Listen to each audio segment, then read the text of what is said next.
To Representative Shaw. Chair recognizes Gentleman Pocahontas, Representative Shaw for continued opening remarks. Amendment H1327.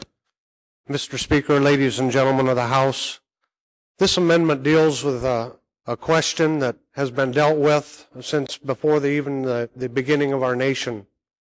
As our founders struggled with this question over the checks and balances and how do you control the power of one part of the government over the other, one of the things that they came up with is they gave the U.S. House of Representatives the power of the purse.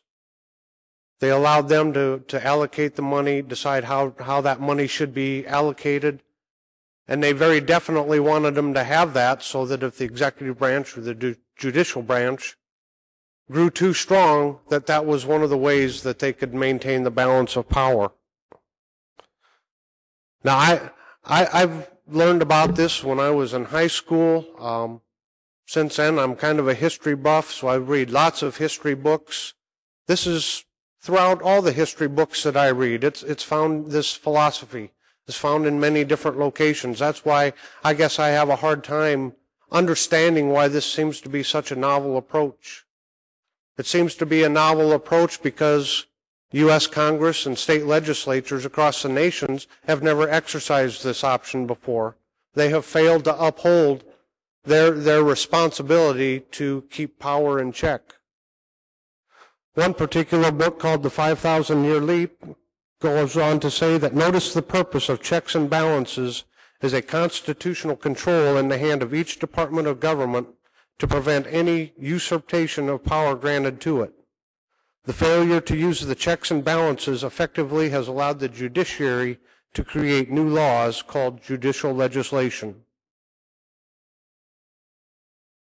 This question has been dealt with many times throughout our history.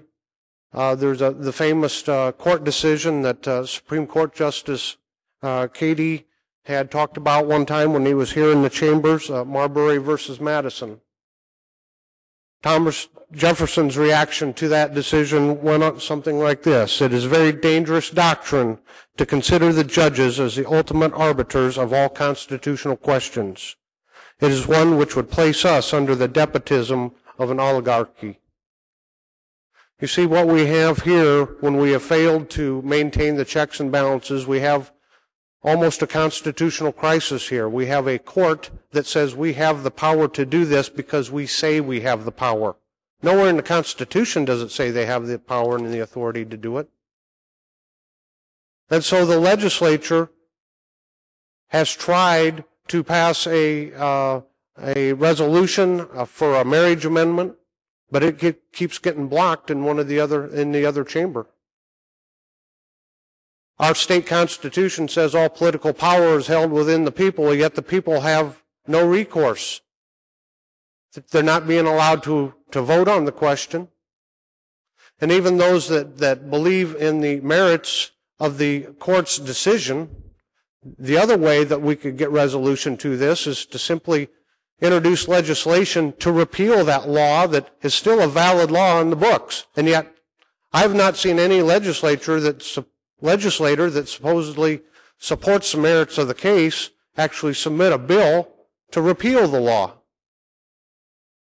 So we have two courses of actions and neither one have been taken. But that does not keep us from our obligation to keep the power of the executive branch and the power of the courts in check. I'll close with what Abraham Lincoln had to say after in reference to the Dred Scott decision.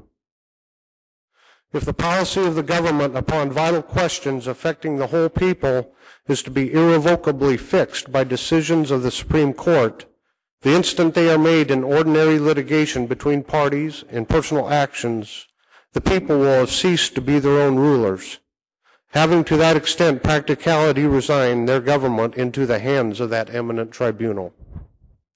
Mr. Speaker, I'd like to defer back to Representative Allons.